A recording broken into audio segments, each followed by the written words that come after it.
Hi all, I have another fascinating game to show you from the amazing TCEC Season 17 Premier Division. This is Leela against AllieStein, who has been a fierce neural network rival, and in the previous TCEC season actually stopped Leela from qualifying. AllieStein went on to play Stockfish in the final and lost. So this time round, okay, the clash of these mega neural networks. Let's have a look at this game. C4 from Leela. So this is in round 34. We have G6. So the opening set is in the King's Engine defense. We have Knight C6, Bishop E3. Well, it looks a little bit like King's Engine defense, but Black hasn't committed to Knight F6, so it's slightly different.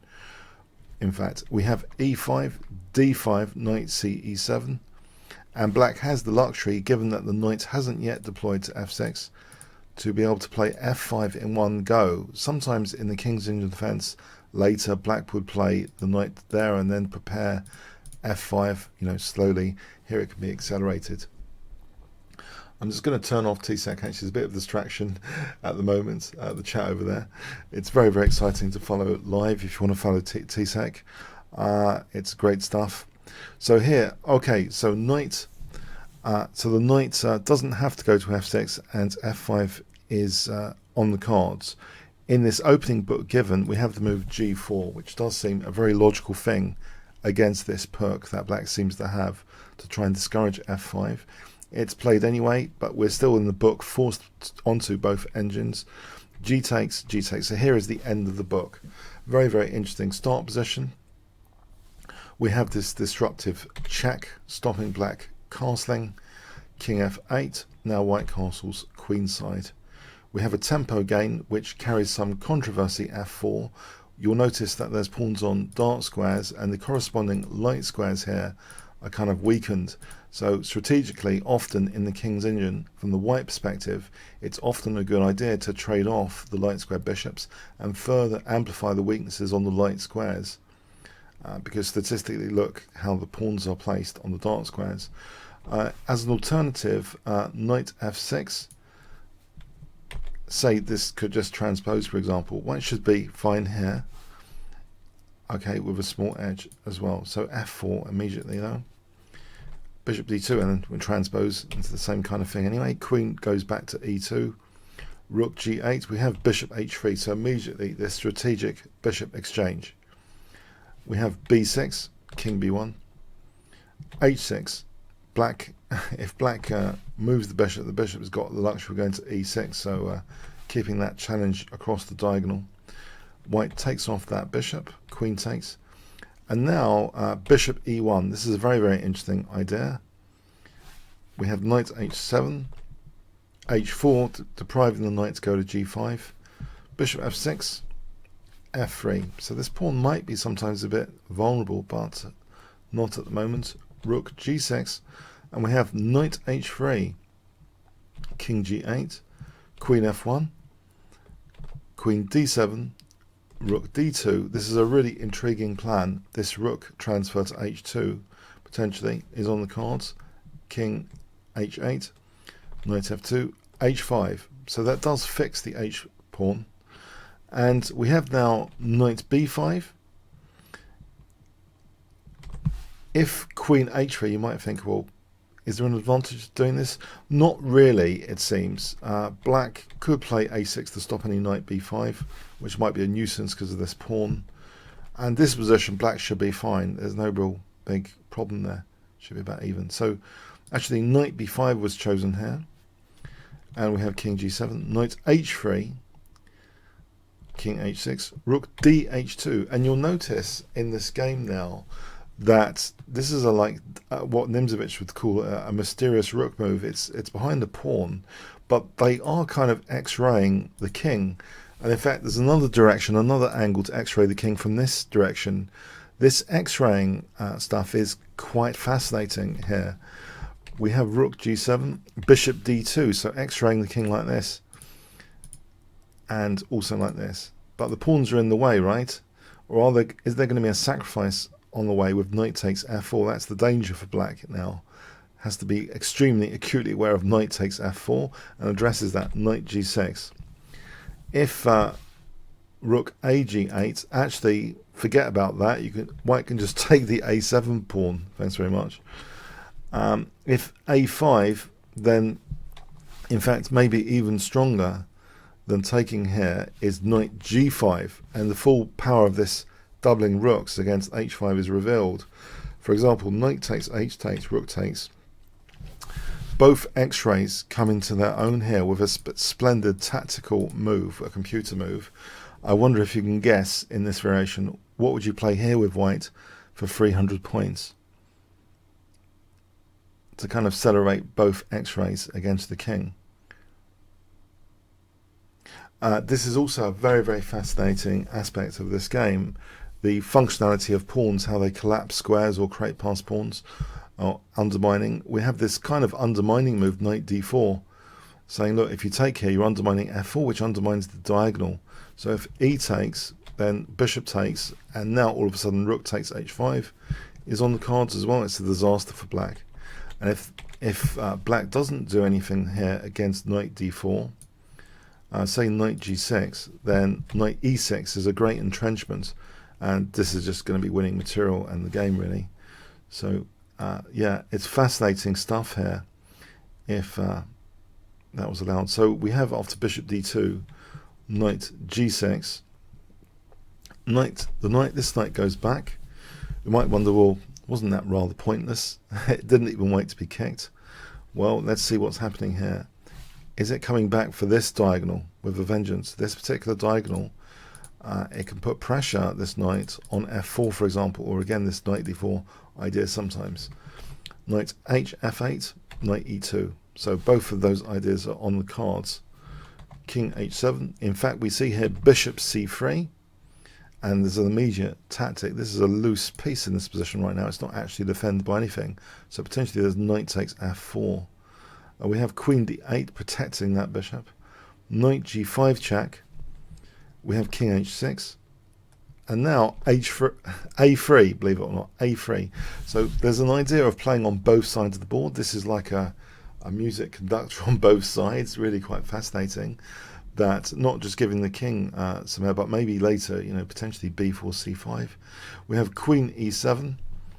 If bishop takes g5, if black tries to force things like this, then actually here rook g1, and the king is feeling a lot of pressure here in this position. After queen f5, for example, there's a lot of pressure, and the bishop can come back to hit h4. You can see how exposed the black king is.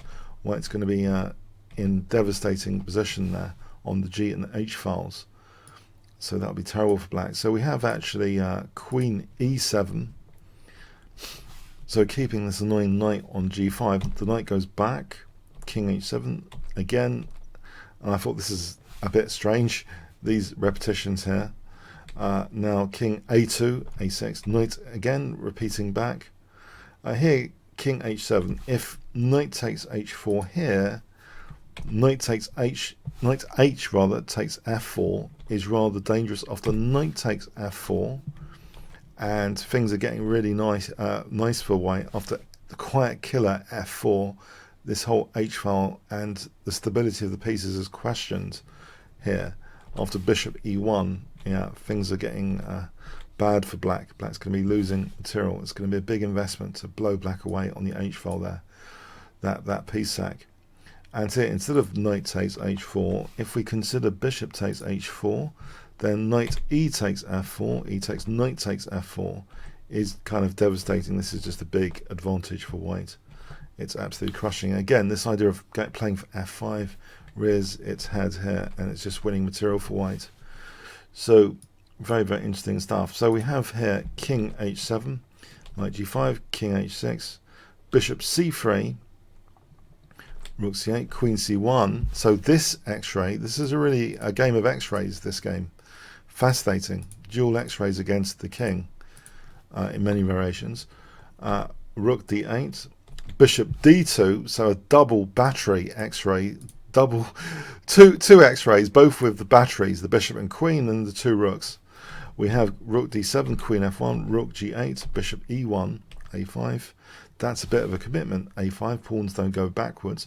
Queen h3, queen e8. Queen goes into f5. All of a sudden, Yeah, these light squares look a bit menacing with the queen on f5. We see bishop d8, bishop f2, betraying the idea that white might be interested in a strategic break later with b4 and c5. Knight h7, knight e6, knight e7, the queen drops back, knight g6, rook g2, rook f7. And now a real stunner of a move in this position. Can you guess it for 500 points? What does white play here, which is really, really fascinating tactically? So white to play here, what would you play in this position? Okay. Knight e, g3, going into potentially the f5 square. Black takes. If black doesn't, then this is pretty juicy. Knight f5 check. And rook g5, look at h7. It's very vulnerable. That's going to be huge for white. So it's taken, and this does open up this diagonal potentially. But also there's other issues here. Queen takes g3. We have rook f4 being played. On knight f4, there is that pin against g8 actually, so queen takes g8.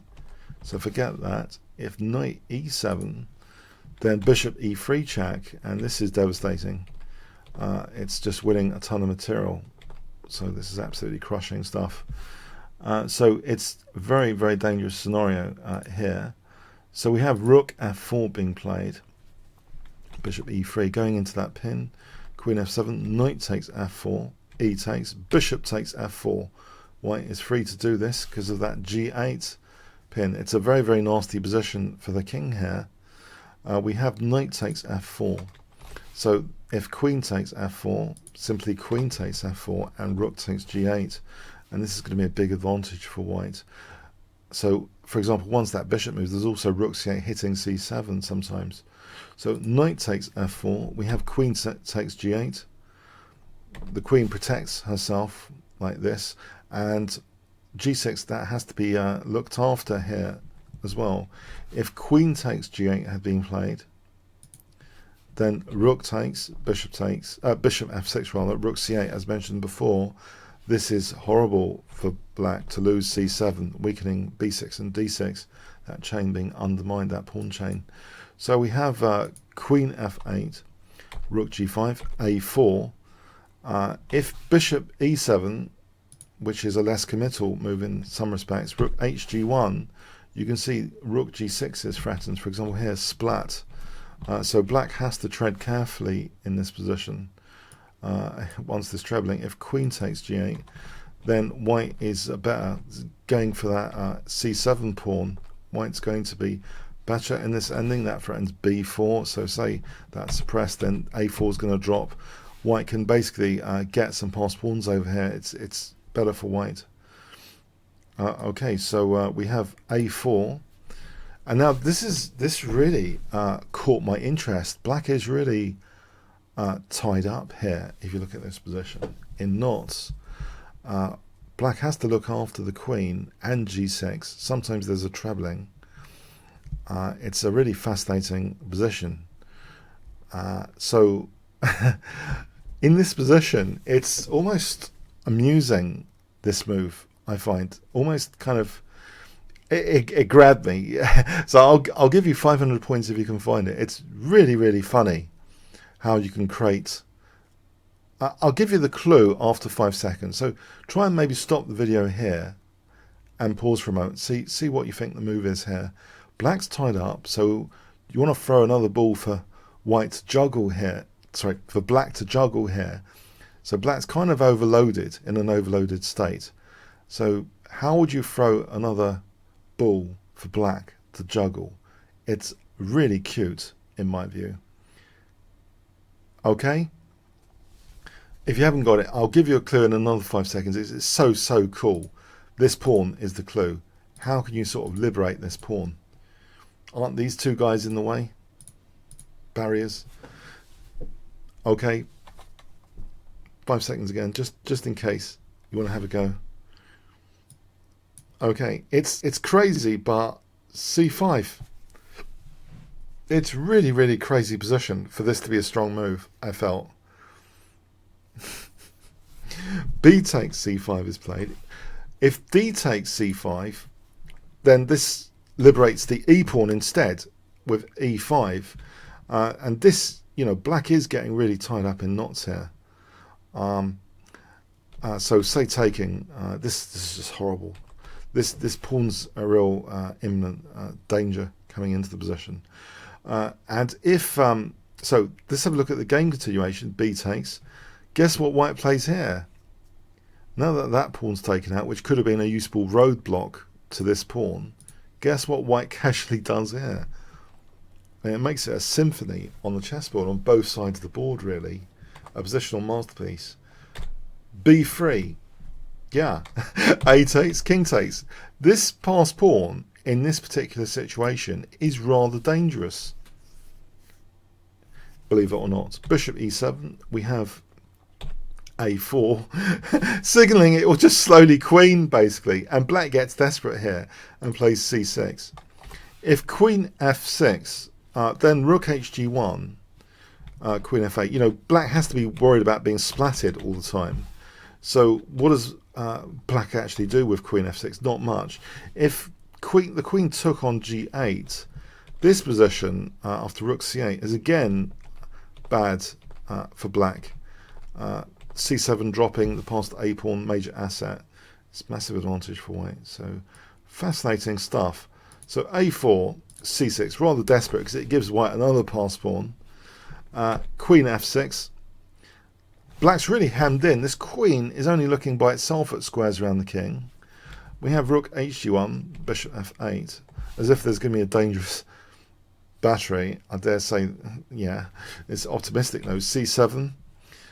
It can just be snapped off. In fact, there isn't bishop g7 available. We have c4 check. This looks rather desperate. The king just steps back here. c3. So if the queen dared step out here for a bite to eat, then just, either rook g6 or queen g6 is going to be checkmate there. So we have c3. It's over here. The pawn is queening. There's that little issue there. c2. We have queen f5, threatening, both taking, checkmate on h7. c1 knight check, bit of amusement. That's taken. Knight takes g5. Queen g takes g5. Queen takes hg, and the game ended here. Not a moment too soon. If it carried on, say king g7, then check, check, and mate. So, yeah, what a game. Wow. This is revealing of some of the secrets of chess. I felt this a pawn, how dangerous it can be in this opposite side castling scenario, how you can liberate the a pawn for a start just with that c5 and b3. If the opponent's tied up, look for your passed pawns to throw another ball at the opponent to juggle. That's one kind of philosophical point I felt. The other one, the x-raying possibilities, which create concrete tactics sometimes, or when they're not concrete, just ties the opponent so much down, these x-rays. So doubling the rooks there, having the battery there. The exchange of the light square bishop, the classic strategy, but maintaining the tension, not being keen to exchange off queens, but rather use the queen on that light square diagonal later to intensify the pressure, really tie the opponent down. That knight g3 was super cute, creating that critical position where black was just paralyzed, basically totally paralyzed, led to a position of paralyzement where the a pawn is just winning, basically. A rather brutal positional game, positional tactical, really quite stunning stuff. Very, very creative. And I love these types of games. They show the real richness of chess. Some games are just sterile, same pool structure, simplifying and a draw. This was such a rich game with its possibilities, I felt. So I hope you enjoyed it as much as me. If you want to challenge me for a game indirectly, if you just go to kingscrusher.tv, register there at Chessworld. I'll invite you for a game soon after. Or you can use bit.ly/chessworld, same thing, register and I'll invite you for a game. You can come and chat on the Kingscrusher TV/Discord. We've had a record number of people attending recently and chatting, and there's new Kingscrusher emojis, thanks to Hashi setting those up. So there's good fun there on Kingscrusher TV/Discord as well. other playlists you can check out there. Okay, likes, comments, questions, and subscribe to the channel, always welcome. Thanks very much.